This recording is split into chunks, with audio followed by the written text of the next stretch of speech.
Hello, Zach Murphy here, and this is just a short video I am making in regards to the coronavirus. I've been trying to post one of these once a week, and as many as you know, the situation is changing every day, and is definitely something we should be aware of, and definitely something we should be praying about. And this morning I actually pulled some of the recent numbers worldwide. These are worldwide numbers as of April 9th, 2020 in the morning. If you're watching this later, these numbers might change. Well, not might, they will change probably. There has been worldwide 1,487,870 cases of COVID-19 around the world. The death number around the world is 88,630. And fortunately, the recovery number is better than that, so some good news, which too often I don't think I've heard news reporters say how many recovered cases there are too often, or more so always alerting you of deaths rather than alerting you when someone dies. So the number of recovered cases is 331,705. That's worldwide. And you can probably think Bing has a pretty interactive map on each country if you want to look at the specific numbers, number of cases confirmed, deaths, and recovered cases. So definitely the recovered cases is much higher than the death number, so that is a positive thing. And most of the time they do say that this virus is usually going to be a mild form, of course, unless you have other underlying health conditions. And one of the things I want to talk about today is the subject of wisdom, and that's something the Lord's put on my heart. And I think this is a time when Christians really should apply wisdom, and not even just Christians, but people around the world. There's no reason for a Christian to be ignorant of social distancing or washing hands or any of that stuff. And in fact, I think some of these things we're doing, such as better sanitation, is a good practice for us to keep for flu season. Because obviously the number of flu cases is much higher than this. We had a pretty rough flu season, and that's a fact. But nonetheless, let's talk about, I want to give you a few scriptures on wisdom, and they're all out of Proverbs, so make it easy for you to write these down. First one is Proverbs chapter 10, verse 23. To do evil is like sport to a fool, but a man of understanding has wisdom. The fear of wicked will come upon him, and the desire of the righteous will be granted. Then go with me to Proverbs 18, verse 15.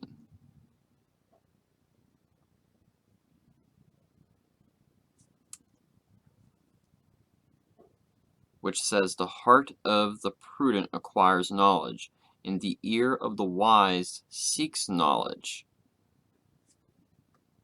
Alright, and the next one here, give me 1 second here to jump to it.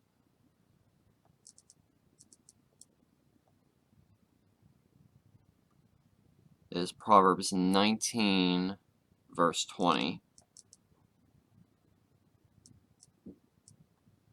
Which says, listen to counsel and receive instruction, that you may be wise in your latter days.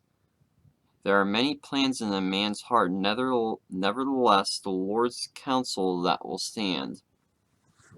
And, we should definitely be receiving our instruction from the Lord first and foremost before anyone else.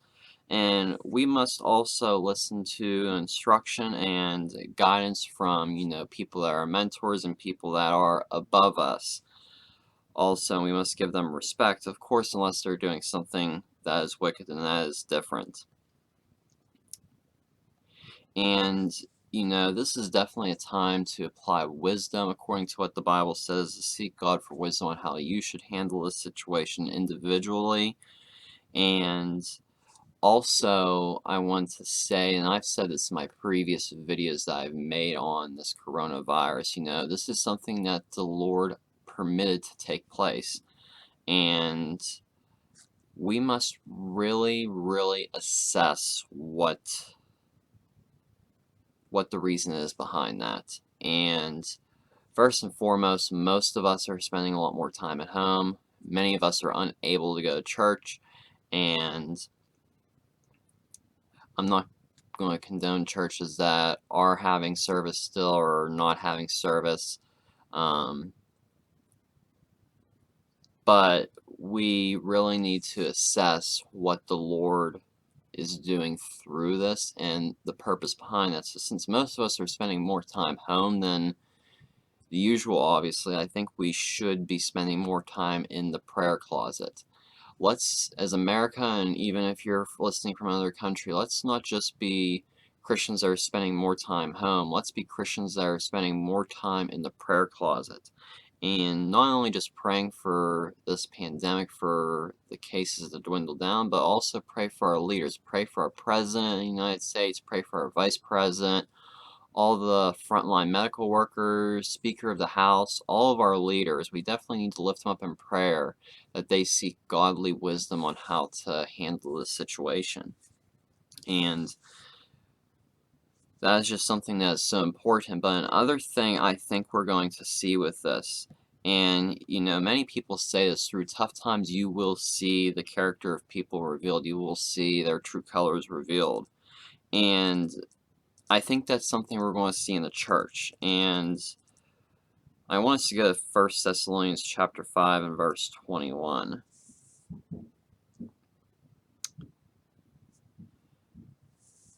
And what I've said in my past couple videos on this subject is I believe God is going to make it very clear who the false prophets are in the Christian world. And some of them I would not even call Christians. And some of them aren't necessarily full-blown false prophets. They might just be in a lot of error, but not all the way there towards a false prophet. And we must be aware of this because we should not be giving ear to false prophets. And one of the things the Lord has put on my heart is this is going to be a time of cleanup in the body of Christ, a time of cleanup.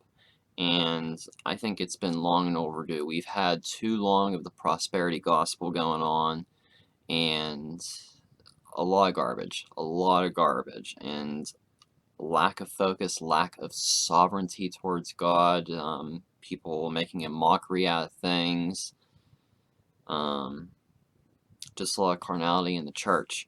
And I think this is a time of cleanup in the church.